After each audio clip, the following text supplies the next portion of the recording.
We're really excited about today's episode as Drews and I are going to be interviewing some folks from startup organizations who've been through some of the challenges we've talked about in some of our past episodes and probably some of the topics we'll be talking about in future episodes. Today I have with us Amir Elbaz. And Amir, welcome to our show. Well, thank you, John. Thank you for having me, especially in this beautiful scenery here in Vail. So Amir works for a company called BeyondEdge, and I'm going to let him tell you in a moment a little bit about his company. But first,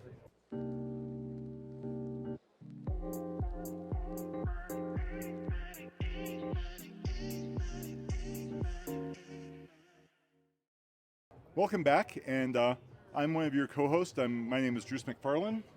and I'm Jon Duren. Thanks for joining. So, Amir, tell us a little bit about the organization. How long has it been around? BeyondEdge has been around for 10 years. We're a software company that deals with network orchestration. Oh.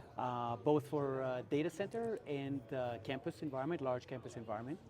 And what we do is basically try to automate networks to the highest level with something that's called intent-based networking, which means let the orchestration, let the technology do the work for you. You just need to tell the orchestration what you want, where you want it, and the network will figure itself out and provision itself based on those requirements or requests that you have from the orchestration. So 10 years, when you started this, network orchestration wasn't quite at the level that it is today. So tell me about the changes that you've seen and how you've been able to respond to the market. Yeah, so we are almost a subset of SDN, software-defined networking. And when we started, yes, there was no SDN. We actually started in the carrier market. And we wanted to disaggregate the carrier network.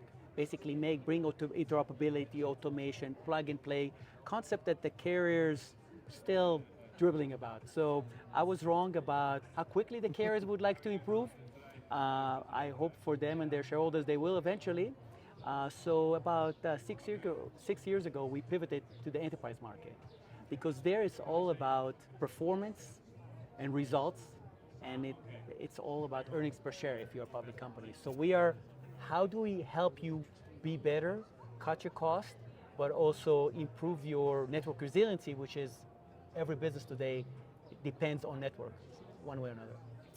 So Amir, I'm going to ask you to take yourself back 10 years to when you were really, the idea to start this company existed, you were looking to start a company. What were some of the early challenges you faced as an entrepreneur getting into a market that, as Drew said, wasn't even really a market yet? I'll probably pick a real estate and build homes and not be in networking. But if I would still be a masochist and still would have chose to be a masochist, networking is definitely a challenge because it's a matter of trust. It's the nerve system of every organization. So what I would have done differently is pair with key opinion leaders in the education where, because SDN came from Stanford and things like that, where they bifurcate the hardware and software. So I think aligning ourselves with that crowd and help kind of bring the gospel of, SDN and what it can do for you. And maybe I would have shaved 2 or 3 years, not 5, but 2 or 3 years. During those early phases, I mean, some of the really early parts of being an entrepreneur and starting a company involve the business plan, how you're going to get funding, the different rounds of funding.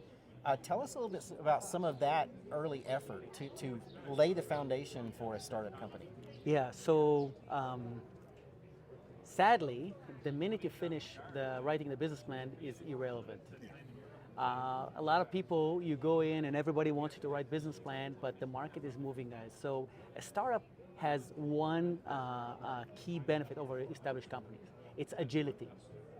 How quickly can you do something before the big ships turn around? Because if you don't have, if you're not a couple years ahead of them, they're going to crush you.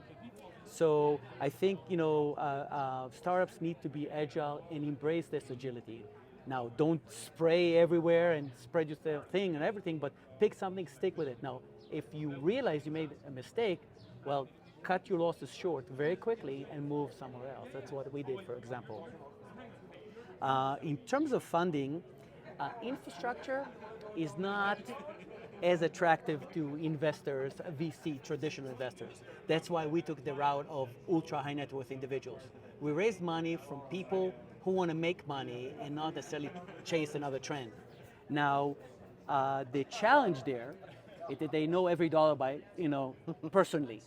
Unlike a VC where it's like LP money and I'm the GP and I'll maybe co-invest it, but it's not that. So infrastructure is a very challenging market to be in, and it requires a lot of investment and tenacity. So when it comes to the space that you're in, orchestration, we've seen a lot of the players that are in that space get swallowed up by some of the larger organizations. Can you tell us a little bit about your strategy, or like, how did you hold out? How did you decide to hold out? How you're operating within that environment when you got some other people who have maybe swallowed up some of the smaller players, but now you're going head to head against them. That's a good question, because that's the first question I get asked when we present to customers, because they suffered those acquisitions. Because those acquisitions, those acquirers don't acquire that because of technology. A lot of the time is to squeeze out those install base to move to their own equipment. I tell you what I tell all my partners, all my customers. I'm here to sell a product. I get pride from having my product being deployed, and I'm not here to sell shares. Yeah. And you can tell if somebody gives you something for free and just to get the install base, think twice, because they all care about, hey, I have so many customers.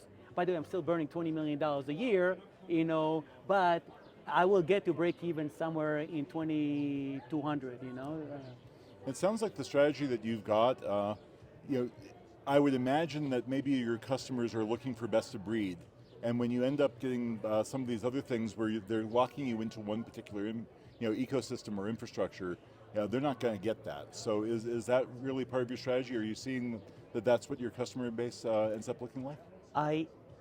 So there are different customers. There are the big multinationals that have a lot of acquisitions. They grow by M&A, and they have a lot of networks that they kind of accumulate over the years, and they have the cost is increasing rapidly to maintain those separate networks. That's one. All these consolidation value you can get from the investment banks, they don't pan out because they keep as that. So you don't get the savings. So especially in the IT. So there they want to keep a multi-vendor environment, but have still an orchestration platform can deal with those. That's one. One of the things I find fascinating about your story is that at about your 4th year into the startup, you pivoted. You actually realized that the product you started with, the idea you started with, needed to evolve or change. How did you come about that, and how difficult was that process to pivot at that point in the startup? So the definition of insanity, doing the same thing and expecting different outcomes. So I was insane for a few years, and I realized people don't change. Very seldom you can actually see a major change. And companies are a collection of people. Somebody once told me, when you do it with Carrier X, actually it's not Carrier X. It's all those different people, different incentives, different goals for what they want within their organization. But overall, the spirit of the organization was stagnant. So I realized that I have to do something different. And I looked out and I said, okay, the US, you have a tier 1, tier 2, tier 3. Yes, some of them, are more desperate than others, they will move, but it's not a sustainable business. We had to go and pivot or close the company.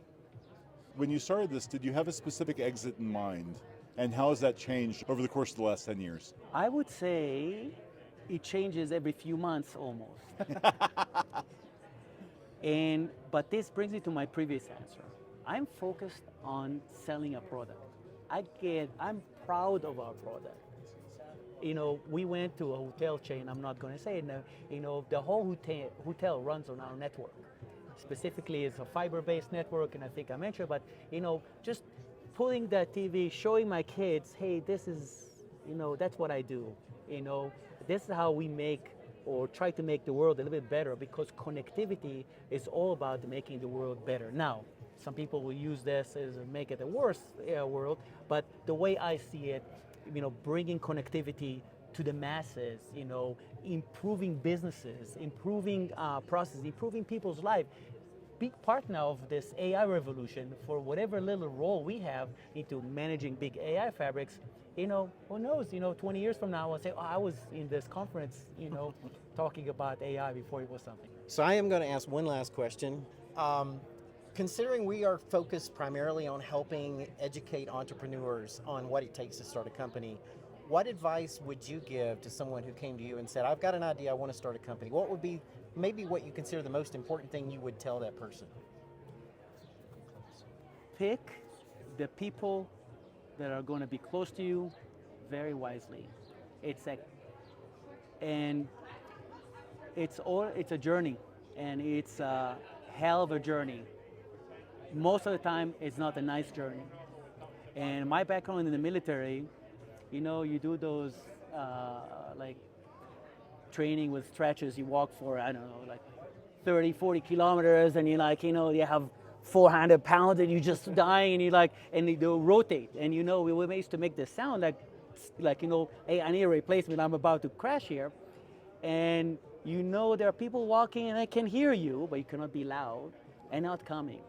So very quickly, who are those fighters who are going to be around you. And then the support system. So I'm talking about the team. You want the one that that they're with you at heart.